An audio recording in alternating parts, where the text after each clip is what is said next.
My name is David Prescott. My latest, greatest funky title is the Director of Acquisitions and Training for Safer Society Press. It's really wonderful to have everybody here.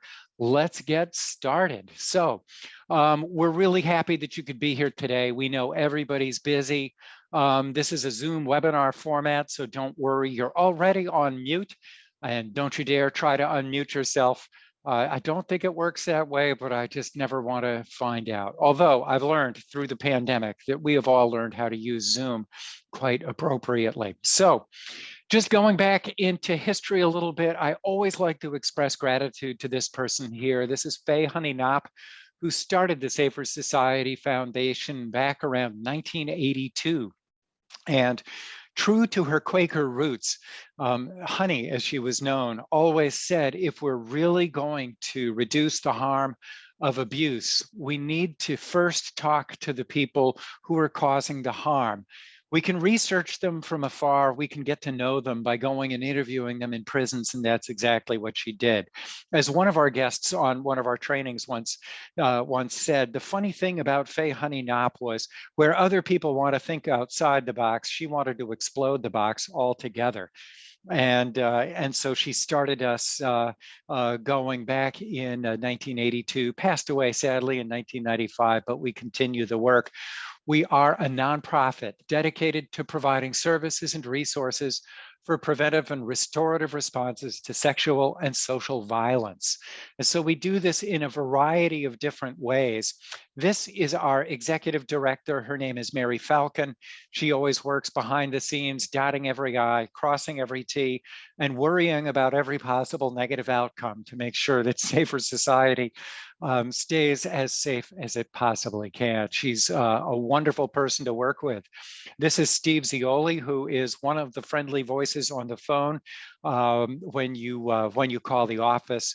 He functions as our marketing director, at least that's his title. But like everybody else at Safer Society, he does a little bit of everything. And then, of course, behind the scenes, we've also got Sarah Snow Haskell, who is really my partner in doing all of these, managing the technological aspects, and again, making sure that every I is dotted, every T is crossed, and every participant is happy. So obviously these webinars couldn't happen without the hard work of all of these folks. We really do believe that knowledge grows when it's shared. So we do all kinds of things, such as these free webinars, as well as publishing professional books, professional workbooks for clients, which we're particularly known for. And we have a magazine called the New Circle Magazine. We have an article coming up by Alex Rodriguez, who's out of Colorado and who's doing some great stuff on adolescence and technology and keeping people safe. So we got some things upcoming just to let you know. This one should be really interesting. June 24th at 3 p.m. It's free to all. I'll be talking with Seth Westcott, rhymes with Prescott. He's somebody I've done some training with. We'll be talking about the clinical realities of pornography use by adolescents. They all look at it. They all want to look at it. The trouble is, what do we do with the kids when they're, for example, on probation, in treatment, et cetera? We've also got a couple of motivational interviewing trainers doing a piece called Whatever Happened to the Smoke Break, known as Strategies for Secondary Trauma. This is Kristen Dempsey and Allie Hall, a couple of great people who will be speaking. Again, this one's free to all. Some additional trainings we've got coming up are Norbert Ralph on neurodevelopmental perspectives on juveniles who've sexually offended. And Ainsley Heisman is coming back for an encore performance of her training on ethical and clinical issues in treating people who are sexually attracted to children. And who are not involved in the criminal justice system. She is quite the expert, and the first time we did this training, it was really successful. So the basics going forward, it's really best to use the Q&A feature towards the bottom of your screen to ask questions, or the chat feature. In fact, actually, I find if you want to ask a question, Q&A is probably the best way to go if you just like to participate in the discussion. You can also use the chat feature. I should just remind everybody that the intended audience is professional. Sometimes we cut right to the chase and talk about the work that we all do. So I just want to make it clear, the intended audience is professional, and that means please understand everything that we're about to say in the spirit in which it's intended.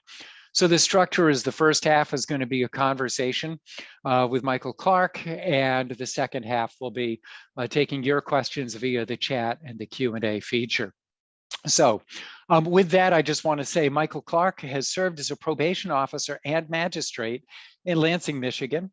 He's a member of the Motivational Interviewing Network of Trainers and the director of the Center for Strengths-Based Strategies, a technical assistance group offering training in motivational interviewing to the corrections, addictions, and mental health disciplines. He's recently served as a contractual consultant to the United Nations Office on Drugs and Crime in Vienna, Austria, and is the co-author of the book Motivational Interviewing with Offenders, Engagement, Rehabilitation, and Reentry that was published by Guilford Press in 2017. So, oh yes, and don't forget to give us feedback via the survey at the end. So Mike, why don't you join us? I'm really glad that you could make it. Thank you so much for coming here today. And with that, I'm going to stop sharing my screen. And here we are. Hey, Mike, great to see you. Hello, David. Hello. All right. All right. Last time I saw you, we were in New Orleans, and I think the time before that, I think we were in Europe. So, yeah. Yeah, yep. We were just saying before we got started, we never see anybody in our own hometown. So the pandemic may take care of some of that. So, well, let's get right to it. You've accomplished a lot of things, as the audience has just quickly learned from your bio.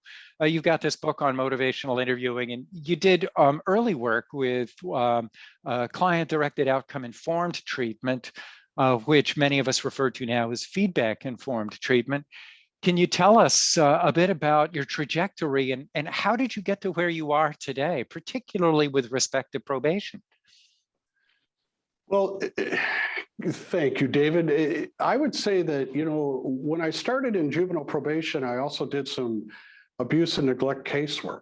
And that, along with the substance use dependency and the work in mental health, really most of it was based with mandated clients. But it was always my first job, and that was in the justice field that kept me going.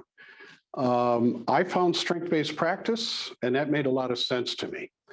And I'll never forget the idea that pain and problems get the ball rolling, but that's not the same as saying that they finish the job. What finishes the job will be people's strengths, hope, their skills, their fortitude, even some of their past failures that they've learned from.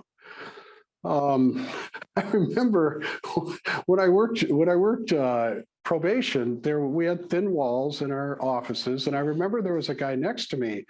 And all that man did was yell. There was the same kind of tone coming out of his office. It was arguing and anger and loud talk. And then he would come into my office and he would hang his head and say, "This job, it's so hard." Well, as I thought about that, David, think now, everybody that was coming into his office were different genders, different ages, different problems, different life experiences. Yet the tone out of that man's office was always the same. And then it hit me. It was him. It was not the clients, it was him.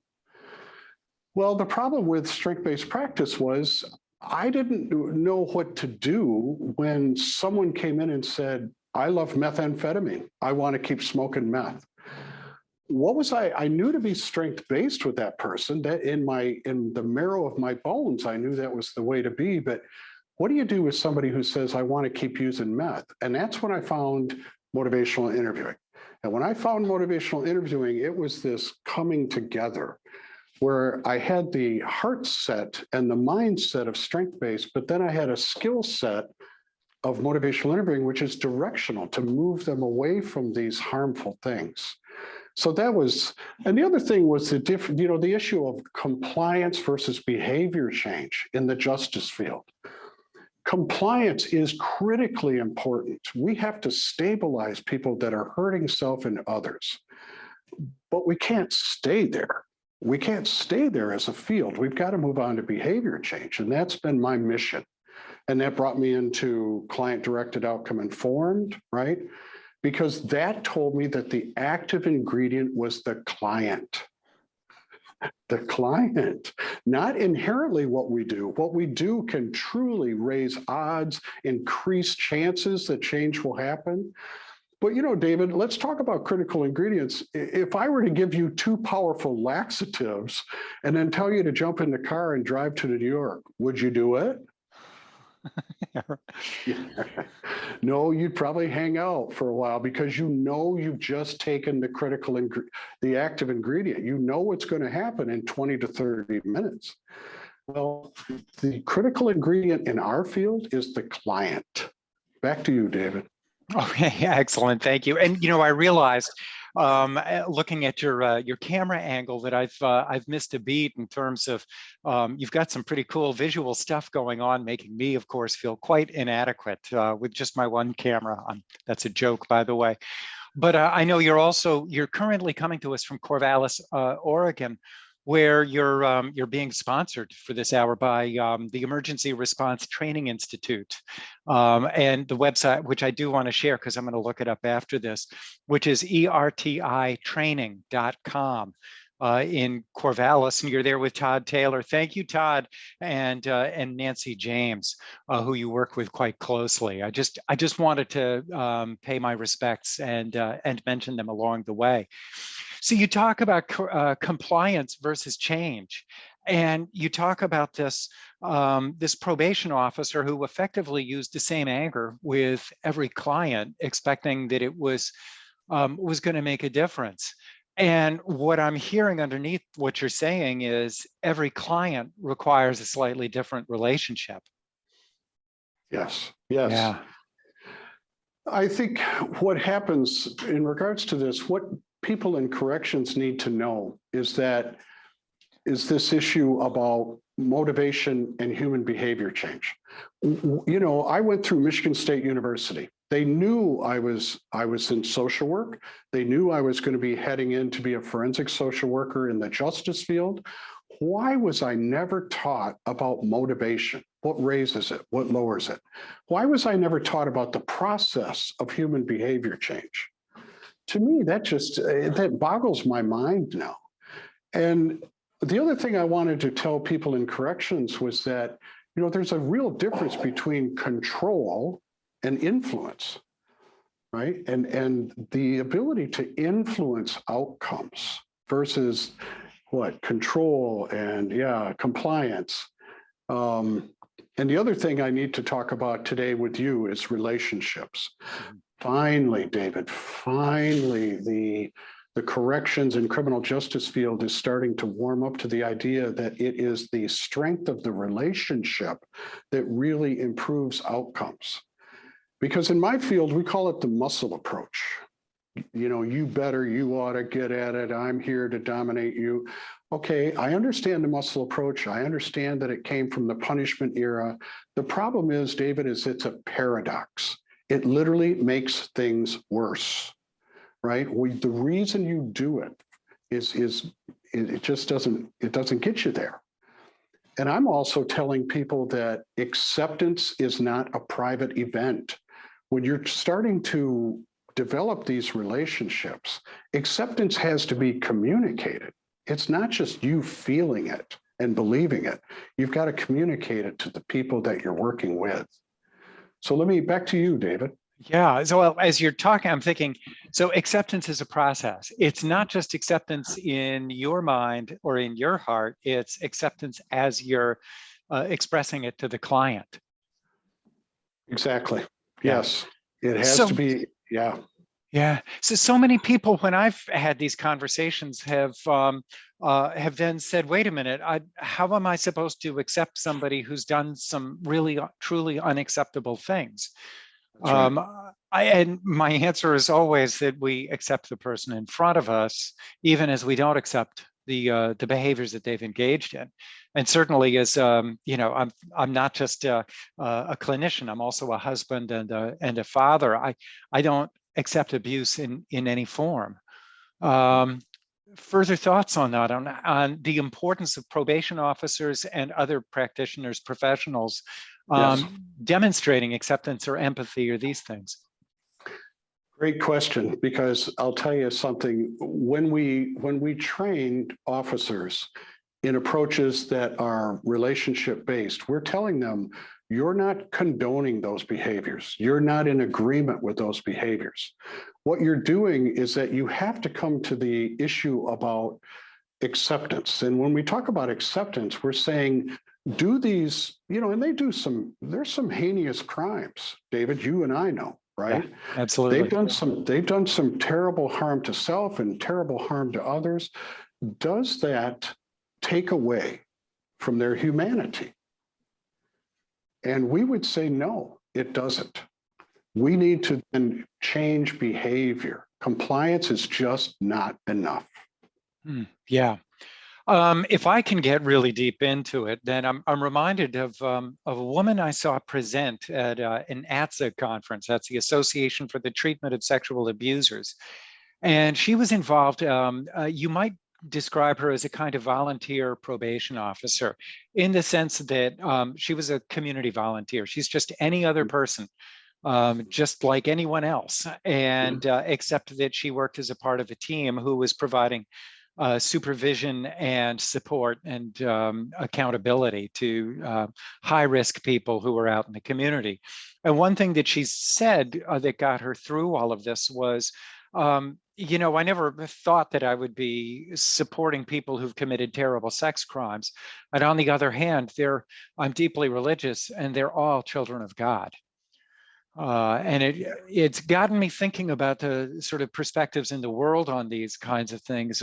I am not Muslim, but a friend of mine who's spent a lot of time in Islam says one of the central tenets is that you always want a better life for other people than you do for yourself. You want everyone around you to excel beyond your wildest capabilities. Likewise, if you're a Buddhist, there's the Eightfold Path, et cetera, et cetera.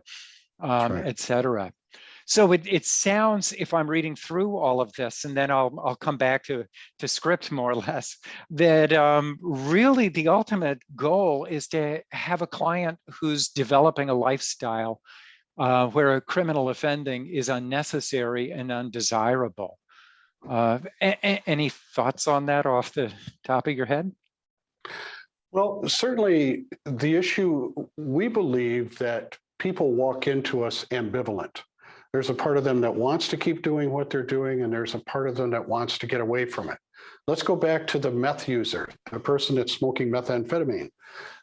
They like it. It's like a drug vacation. It's what their buddies do. They feel the relief of dropping all their problems. But then there's also, on the other hand, there's a part of them where their grandmother doesn't want them in their door anymore. They know that they've been losing jobs, that everything's been going bad for them. And to know that people come in ambivalent, there's a part of them that wants to continue it, a part of them that wants to stop it. There's a leg up for staff to know that there's already part of them inside that doesn't want to do it. I think is tremendously helpful for the helpers, because I've spent 20 years flying 1.5 million miles to help the helpers. And that, I think, is a leg up. It's a help. Yeah, absolutely.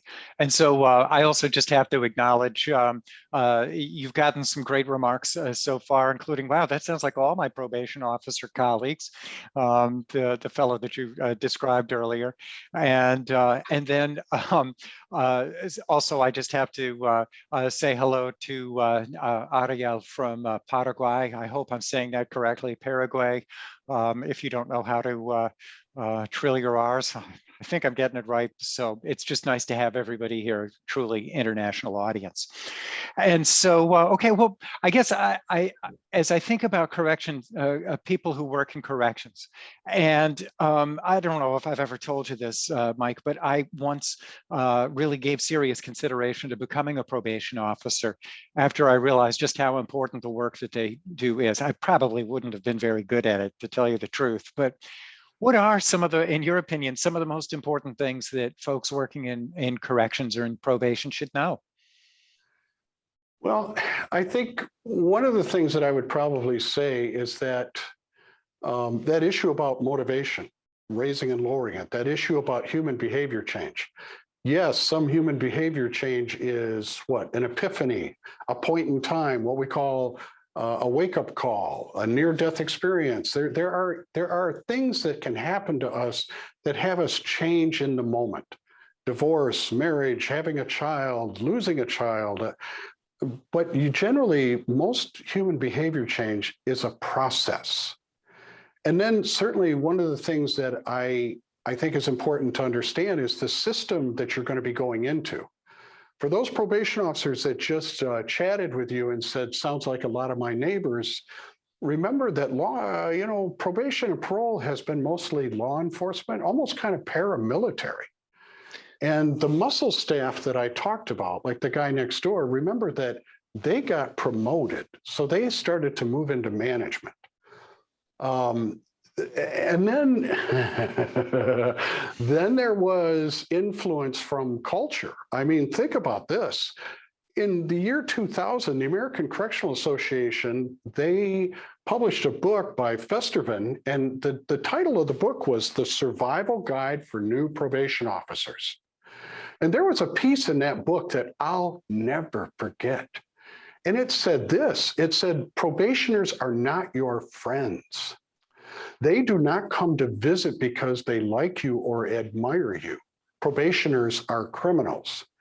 Then the person went on to say, now think about how important, and we're going to talk about this in a little bit, I know, David, about how important the relationship is. They said, this Festervan said, and if you're kind of squeamish about shaking hands, then make it a personal policy never to shake anyone's hand ever. Wow. I mean, come on. And what did the media represent? Think about what the media did. I want to take a second to show you a screen of a book by Stanton Saminow. Oh, yeah. Look at that. Now, I think this is a publication in Italy from a book that I know very well. In the United States, it just had a sequence of these evil eyes. Okay, so I got upset with this. Why would they depict people this way? Then I wrote an article about what? The juvenile justice and the strengths perspective, right? Complement or clash. And I want to show this, okay? Here is what they chose to put on the cover of that article. And I called the journal. I said, did you have to put a kid in a hood with handcuffs? So it's just, okay, there's a culture that we work in, right? There's a culture that we work in. But I got to tell you, there was a time, and this was a long time ago, I came home and I was almost weepy. I was almost in tears. And I turned to my family and I said, will this field never change? And I'm telling you, it's changing. Yeah. By the veritable fact that I'm talking now with Safer and all these people that have joined us today, because I want to tell you the tale of two directors of probation and parole departments. One of them said to me about the issue about training client-directed or motivational interviewing or the strengths perspective. He said, well, I have to tell you right now, that's dangerous. I said, Chief, that's quite a word. That's quite a term. Why would you say dangerous? He said, anything that takes my staff away from protecting this community and surveilling these people that we're watching and bringing them to consequences if they don't do right, anything that takes people away from that work, this is dangerous. Okay, now let me tell you something that just happened recently. I was training a group of probation officers in Grand Rapids, Michigan. Now, David, you are on the East Coast of the United States, and I'm on the West Coast of the United States. They call Lake Michigan the third coast of the United States. So in Grand Rapids, I was training a group of probation officers, and about mid-morning, somebody raised their hand and said, you know, Mr. Clark, we get this. We understand what you're training, but I got to tell you, we're probation officers, okay? So what we do is we take those judges' orders and we put them into effect, and then we supervise. And if they don't follow them, we're right there to get a hold of them. So this stuff, other stuff you're talking about, I'm not so sure about. Before I could, I was kind of taken aback, but before I could answer, this director, this second director said, "Excuse me. If I wanted somebody to do that, I could get somebody for a lot less pay than I'm paying you all. I'm paying you to be professionals. I'm paying you to be change agents. I expect you to go another mile with the people you're working with, and I want to see behavior change, not just compliance or somebody reporting in." That, David, to me, Mm. says that management is starting to follow new research, and that is so, so optimistic and positive. Yes. Absolutely. Absolutely. It's always seemed to me that if you have the right relationship, it's like having your extra one or two invisible staff that are there Yes. to help you because of all of the compliance that you gain, voluntary. And I'm thinking on the research by people like Faye Taxman, Brandy Blasco, who found that when probation officers have clients who view them as being fair and even-handed, those same probation officers have fewer clients that Yes. go back to jail or prison. So, Yes. yeah. So, Mike, let me just ask you, so where do professionals get themselves jammed up? What prevents us from being our very best with our clients? Is it the systems? Is it who we are? Is it the clients themselves? Yeah. Well, also, yeah, David, again, great questions, because I think now you're on to it. And I talked about the tale of those two directors, and I Mm. understand where the first guy came from. I really do. And the second director, I understood where she came from, right? I would tell you that what the second director, where that just happened in the last few years, actually just before the pandemic, when I was still on site training, I will tell you this much. She'd been following the research. And this is something that is so encouraging to me, is that now we have, in the past 5 to 8 years, David, I knew the research from psychotherapy. I knew the research from human services. And I used to say, wait a minute. I mean, the American, we have over 1,000 research studies that tells us that the relationship is part of good outcomes. And that wasn't transferring over to corrections. I one time called a Canadian researcher. I will not name him today, but I called this guy, and he is well known. And I said, why will you not bring in this research? He said, well, offenders are different. I said, offenders are different? Yeah, offenders are different than mental health clients. I said, how so? He said, well, no one had asked him that question ever. Well, they lie. And I said, well, mental health clients can be dishonest. And he said, yeah, but they also have mental health. And he stopped. Yeah. He literally was going to say they have mental health. And then he was off that phone within about 2 minutes, and I never could get him back on the horn.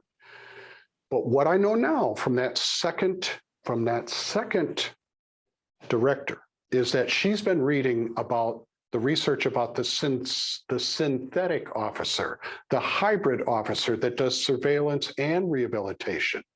They call it the working alliance. And by the way, the working alliance has an inventory that can be used to find out, do you have a good relationship up and running? We hear about firm but fair, okay? That's social work and law enforcement. And then they also talk about the dual relationship, about blending care with control.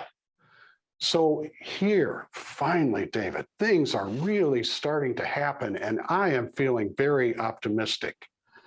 The other thing that we need to know in this field is, I want you to think about all the core correctional practices. I want you to think about Andrews and Bonta and the risk-need-responsivity model. Okay, they did initial studies. They saw that it lowered recidivism. So what came out of that? EPICS, STAR, Thinking for a Change, the Carey Guides, STICS, Strategic Training Initiative for Community Supervision. All of these core correctional practices got running, and what they did not look at was responsivity, the third of the three. Okay, I understand risk and I understand criminogenic needs, but what they had forgotten was the relationship. So they all call for motivational interviewing. They all call for strength-based, they all call for anything that will train officers in how to establish a good relationship. And that's important because if you think about, David, you asked such your questions. Okay, so let's talk about ourselves, right? Let's talk about ourselves. I have staff that I worked with that saw offenders as villains. Well, I didn't think that was going to get us very far. But then I saw people who literally went the complete other way and saw them as victims. And I'm telling you, both of those, both victim and villain, hold people down. I think there's a third lens, and that third lens is seeing people as a resource. They have inside of them what they need. If they don't, we can teach and train, but we've got to do that through a good relationship. And another thing I see in ourselves, in both probation and parole officers that are in their work, is something called the contingent relationship. Oh man. All right. So follow me on this. Ready for this? Oh, yeah. They'll raise their hand in my trainings and they'll say, well, I'm going to tell you what, Mike, by God, I'm fair. And I'll say, oh, tell me more. Open-ended question, right? Tell me more about that. Well, when somebody comes into my office, I say, look here, I'm going to tell you right now, you don't need to fear me because if you come in and do what you're supposed to do, we'll be okay. I'll be all right with you. You don't need to fear me. But if you come in and you don't do what we say, then I'm going to tell you, I'm going to be your worst enemy and I'm going to be after you. You understand? I'm going to bring hell down on you. What I say to that person is, look, you have literally taken yourself out of the change equation. You have become passive. What you do is determined by how they come at you. Where are you in all that? We can influence outcomes. And when you can get that into staff's minds, now you're on to it. Because the clients themselves can be, David, you and your questions. You also asked about the clients, right? Sure. Okay, clients get very suspicious of this at the beginning. When you start really starting to try to understand them and you're showing compassion and warmth and genuineness, look, we're not the first people in their lives that have had some kind of an authority position and have been abusive towards them. They're looking at, they used to look at me and say, you're kind of different. What's up? But I understand ambivalence. I understand that. And what I train helpers, I help the helpers. What I train them to do is to watch out for what we call the righting reflex. When someone is ambivalent, and not everyone is, David, you know that, and I know that, not everyone comes in ambivalent, but I think about 9 out of 10 offenders come in ambivalent. So the righting reflex is a normal helper response that says, hey, don't go down that road. You're going to get hurt. You're going to hurt others. Don't do that. The problem with that is that when you remember the teeter-totter, the seesaw on the playground, what happened when the heavier bully jumped up on the other end? You went up flying. Well, this is called psychological reactance. You start saying you need to change, and all you do, it's paradoxal. All you do is get them to say, no, I don't. Yes, you do. No, I don't. David, we don't have time. I don't have time to get somebody to, I literally can interview somebody and I can get them to argue with me like that guy did next door. I don't want to do that anymore. I do not want to do that anymore. Excellent. All right, thanks. So you're getting some really great questions. I'm going to ask a couple of small technical ones that are coming in, which is do we have a link for the tools to measure the alliance? You did mention, and that's closely related to another one about, so wait a minute, it was called the Working Alliance ... Yes, the Working Alliance Inventory. Working Alliance Inventory. So it sounds like a good Google search. And the one that I use would be the session rating scale. Yes, and if anybody wants to email either of us, I'll tell you right away. My email address is David Prescott. That's just one word, David Prescott at safersociety.org. And I'm happy to share. Thank you, Sarah, for putting that in. I'm happy to share more information than you want on this. The other thing that you're getting, and this is an interesting question, and I certainly have some of my own thoughts about this in terms of EPICS and STAR. I'm seeing one comment is in Virginia we use EPICS, which has similar CRT skills. It helps with longer term public safety outcomes. Somebody else is saying yes, STAR does, so do the other models. I think a larger emphasis has been placed since many of the initial trainings. Oh, here's the one. Oh, I'm sorry, no, that wasn't it. Give me one. Yeah, here we go. A comment that from Melissa, who's commented all. I don't think that that's true regarding the CCPs. One of the core skills for STAR is active listening and role clarification to help building the relationship and rapport. I think somebody else raised a question about another one of the around EPICS. Is yes, I'm trained in EPICS and a trainer, and yes, the relationship is key. It is something that is so important to focus on in coaching and training. Mike, my experience is when we have a more protocolized, more manualized kind of an approach, that the problem is that sometimes the relational aspects of it end up going missing. I don't know if that's been your experience as well, and my guess is that these people are really good with the EPICS and the STAR. Thoughts on that? Yeah, first off, I don't mean to diss those approaches, those core correctional approaches. And I know that when they first started training, they weren't doing much about the relationship, and they have literally changed over the past 5 years. And what I know, though, is that what we're talking about with this kind of working alliance is that it's, people say to us, well, I know how to do that. I've been setting up friendships and good relationships with people since I entered the public school system. This is different. These are skill-based. And I do know trainings for EPICS and STAR and the core correctional practices that are doing a much better job in the past 5 years of training, relationship building, and engagement. I literally think motivational interviewing is probably the best I have seen for doing that, right? But remember this, all change is self-change.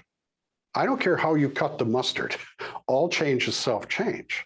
So if you think about it that way, even when we're actively helping, that's guided self-change. And change doesn't have sides. So I commend the people that are now chatting with you, David, and saying, hey, things are getting better. They are getting better. And that's probably one of my primary messages today. This field is getting better. Nice. One person did ask, what exactly are EPICS and STAR? We haven't said what they stand for. I think Brandy meant to respond to all, saying, Julia, structured community supervision models that incorporate core correctional practices. Is that accurate? So yeah, structured community supervision models. Yeah. So EPICS is, David, EPICS is effective practices in community supervision. STAR is staff training aimed at reducing rearrest, right?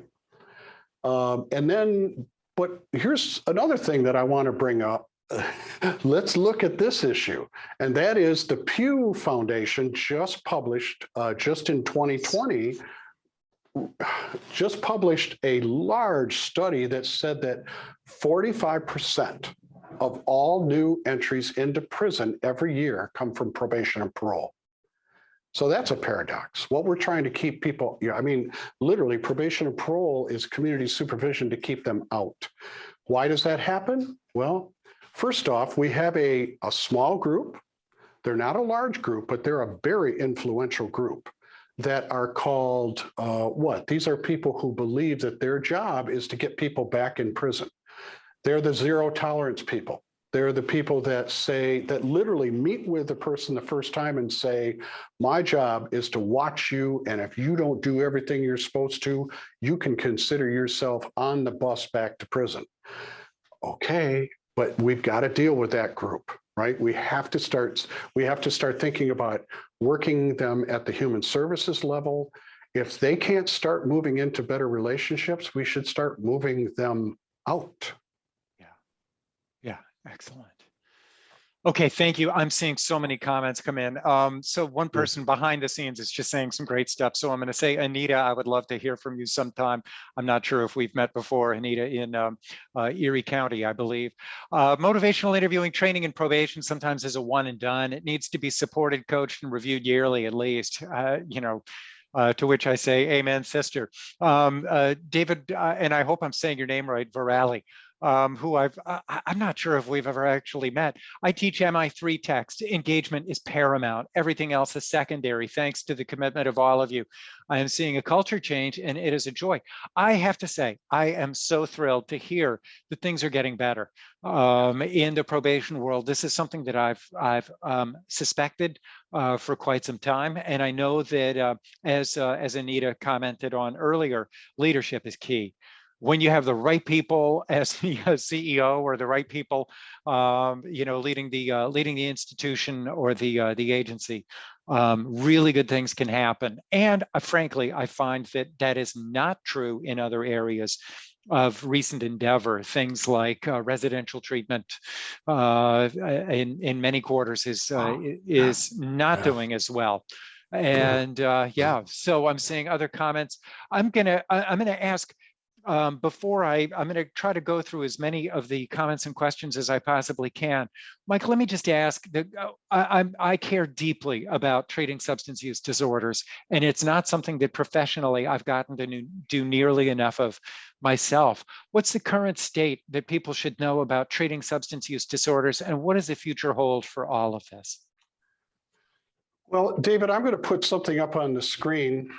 This was the face page of one of the last in-person keynotes that I did in New York before all travel stopped, the fight for the soul of treatment and the polarized debate that's going on. And I even want to show this next screen, because this next screen, it was a slide from that keynote about how medication-assisted treatment with Suboxone, which is, certainly an opioid that can inhibit more opioid use, against drug-free treatment, right? And they're going back and forth. With Matt, they see greed and a lack of compassion. They say medication in perpetuity. With drug-free treatment, they're calling them flat earthers. The disease model is passé.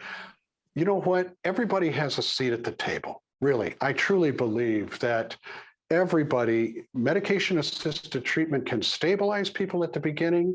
I think our job in a humane way should be to bring them back to the same condition that God put them in when they were born, right? And I think everything has a seat at the table. And I think new treatment now, David, if I could, I'll take you out of the screen. Sure. I think treatment right now is really, we are starting to change it here in Oregon. We are starting Cardinal Point, Oregon. And what we're trying to do is bring in brand new experimental treatments, right? Because we're making inroads with small micro doses of psilocybin for post-traumatic stress treatment. They're using the love drug MDMA, which was obviously abused and used wrongly, but in a controlled environment with very, very serious and ethical people. They're seeing tremendous inroads. And I know that whether you be individual or agency-based or government-based, we all know the difference of context. I know what it's like to get high out on the streets. And we also know that microdoses under a therapeutic relationship can bring better results. The other thing that I'm really keyed about in regards to Cardinal Point, Oregon, is that I'm trying to bring together what we call a super agency. And that is people who understand, like David Virali from New York, a wonderful man that I partner with. David understands this as I do. You start with engagement or you don't start at all. And think about this. The Cardinal Point, Oregon, there are not going to be staff offices. There's not going to be staff offices where they put up their little pictures and tokens and their little mementos in their office. They're with the population. We are all growing together in this inpatient residential work. And we're going to be talking to Kate Brown, our governor here in Oregon, to try to make this be a larger reality. Back to you, David. All right, fantastic. And Sky in West Virginia commented, wow, somebody finally said it. This is great. Melissa has an excellent question, and I honestly don't know the answer to it. Has there been much research on MI in regards to recidivism outcomes at this point? Yes, there has been, and I want to show this screen. Thank you for that question. What a great group you've got assembled today. So here's proceedings from the National Academy of Sciences.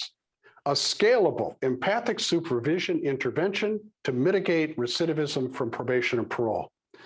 I'm going to be talking with the lead author, Jason, here in another week. We're doing a conference call with him. They found a 13% reduction in violations and recidivism by using an empathic supervision model. So here's something, when I say that I'm getting optimistic about this field, that what brought me to tears 20 years ago is changing, that we are becoming different and better in this field, because now research is looking into the power of the relationship between officer and the person that they're supervising. This just blows me away. And I can't wait to talk to this lead author next week on a wonderful conference call. Yeah, fantastic. I'm also getting a comment you don't need to respond to, just putting it out there. I'm happy to hear about the benefits of microdosing. I know that we just actually had a training where we focused on that. And in order to develop the CE credits for it, I had to do a lot of research, only to find out the Psychotherapy Networker did an entire issue on this topic that actually those of us at the intersection of sort of psychology and the law have been a little bit behind the scenes. Mike, I'm seeing a lot of really good questions and important ones. Before I go there, anything else that you would like to add? Any additional slides you brought along that you really want to emphasize before I turn it over to even more questions? No, David, here's just a couple things that I would wrap up with before we take as many questions as possible. And that, what does the future hold? For me, I believe the future holds the difference between process versus outcome in my field. Listen to me. I cannot name this director, but a state director of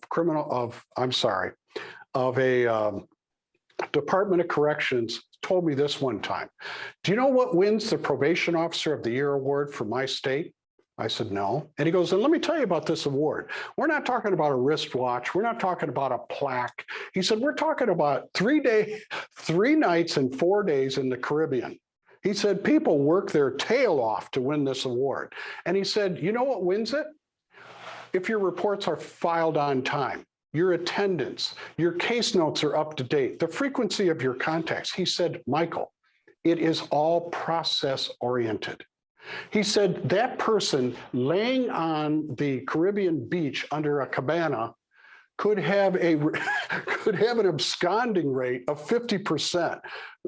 Half of his caseload could have run away from him, and he would still win PO of the Year award. So it's, David, it's about outcome. And if we're going to make it be about outcome, then we have to figure out a way to get feedback from the people we're working with. Not after they're leaving, not when they're walking out the door, right as we start to work with them. Because you and I know there is no bad feedback. There's only feedback. And we need to start adjusting what we're doing. If the client is the active ingredient, that's where I think the future lies in this field. And this is where I channel my inner David Rosengren and say feedback is truly the breakfast of champions. Or my inner Leslie Barfnecht, who would say the same thing if her microphone were on. So, I'm seeing some more great feedback, seeing a couple of questions coming in. So let's get into it. I'm interested in your thoughts on where to start with corrections officers and prison leadership who are entrenched in power and dominance, the muscle staff. Where do you start, Mike? Well, I think I start to partner up with the ones that have moved on from that, right? Because when I meet, here's a good example. Michigan Department of Corrections did an amazing job of bringing in motivational interviewing, all right? They have trained over 1,700 officers And they started with an implementation team, and they started by bringing all of their upper management together. Their director said everybody's going to come. They even brought the prison wardens and assistant wardens. The wardens were a little weird about this because they said, hey, with our people working in prisons, we can't deal with over familiarity. I said, what is that term? They said that's where an officer talks too intimately with a convict or a prisoner, and next thing you know, they're influencing them to bring in drugs or do things they shouldn't do. So I showed them a quick video, about a 7-minute clip of motivational interviewing being done with someone who's under court jurisdiction. And I turned to those wardens and I said, is this over familiarity? And they said, no, that's not. I said, this is all we're talking about. Oh, okay. So I say, Allied, there are pockets of people, even in the tougher areas. When I started at my court, I did it alone. Then I had a couple people that got interested and we did it as a group. Then I got half of a department to do it and we started to have learning communities. And we had a lot of people that joined in, even if the management wasn't bent that way, we bent our own work that way. Excellent. And sort of on this note too, I was on the phone. You must know Chip Tafrady. Yes. Was on a call with him this morning, also talking about how we might be able to incorporate some of these. So I hope folks will stick around. Working on August 31st for a date for a training there. A person who wanted to remain anonymous, and Tony says, Kia ora, thank you. Thank you very much. I sometimes coach correction staff who have brief interactions with their clients. Their definition of relationship is ongoing interaction. Therefore, they are unable to do MI with their clients. Since MI is ideal for brief intervention, in your words, what might you say to these folks about how MI can create relationships in a single interaction? Right. Well, we get asked a lot, hey, Mr. Clark, I really like this motivational interviewing stuff. But, I've got a caseload that's way up there and I might only have, 5, maybe 7 minutes with someone coming for a report in. And I said, okay, so 2 of those minutes, you need to be gathering information. Have you had any contact with the police? Have you been going to your treatment? Have you been working your job? Have you been dropping urine and having clean urine drops? And then you have what, 5 minutes? What are you going to do with that 5 minutes? You can use that time to the best of your ability and make as much progress as you can, or you can get the person arguing and you can scold, or literally, if you don't have much time, use it to the best of your ability. Nice.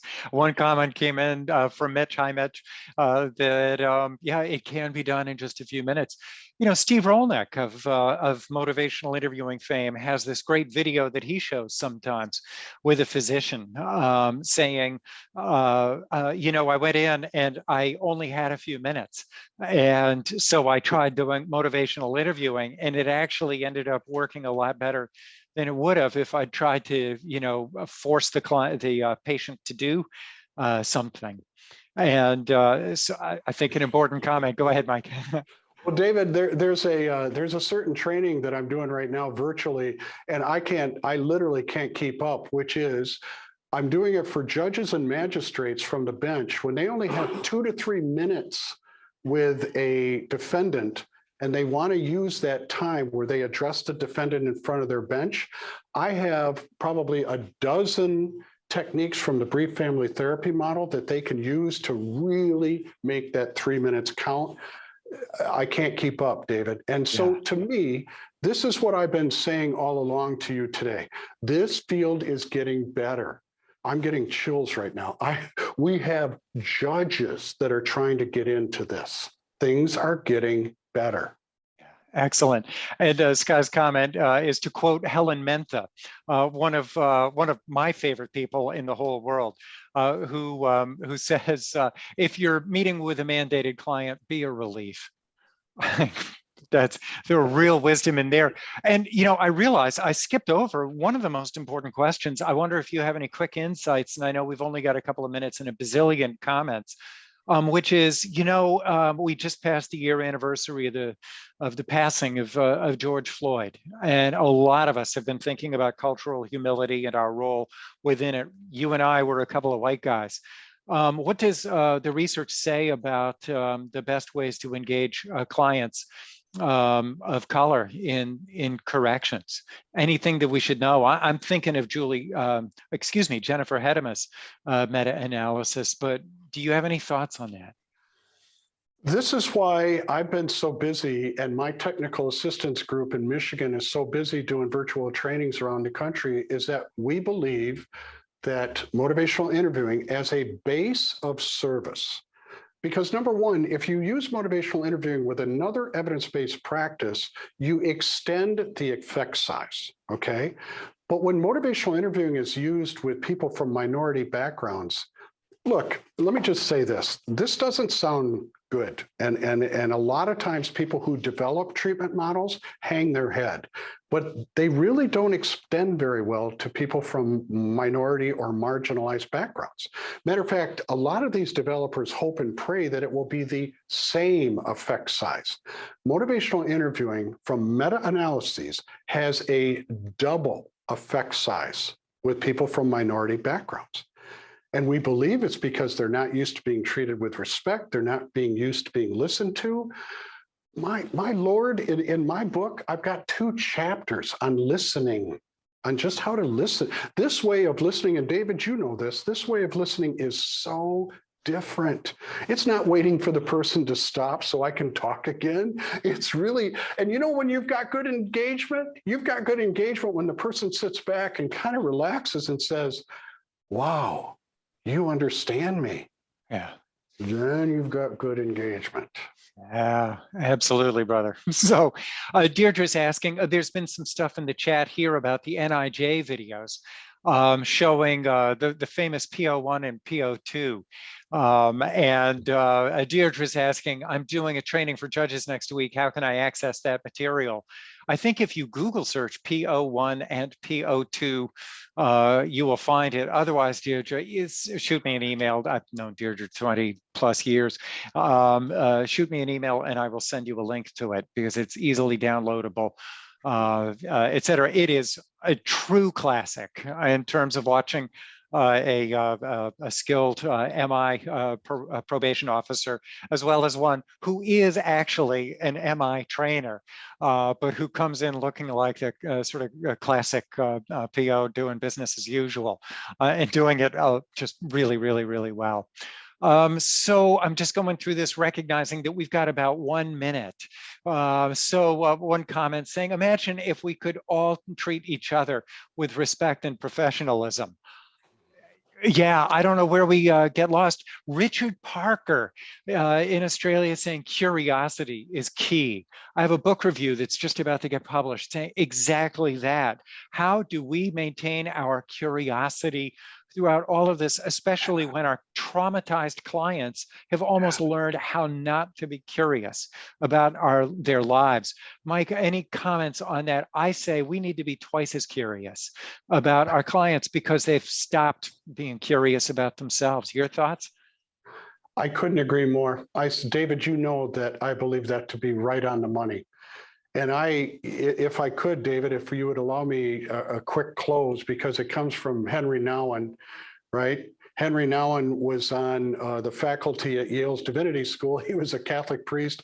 Yale didn't care and Nouwen didn't care, but he said something once about the work that we do in probation and parole, and I've never forgotten it. And I'm so taken with it, I committed it to the Gaelic language. And Nouwen's blessing about the work that we do in corrections goes like this.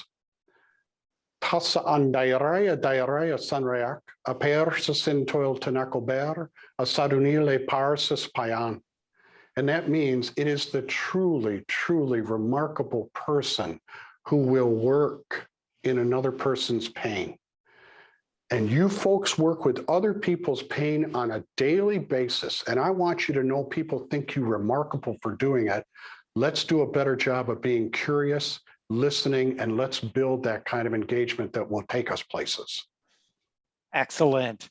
and the perfect note to end this on. And I see Julia posted the link. Thank you, Julia, to the PO1 and PO2. It really is great. Thank you, Shoshana, and excellent. Mike Clark, it's always a pleasure. I never get to spend enough time with you, and I think everybody would agree with me on that. By the way, one last thing, you mentioned the people who change really quickly, and I just got gifted this book by Bill Miller called Quantum Change.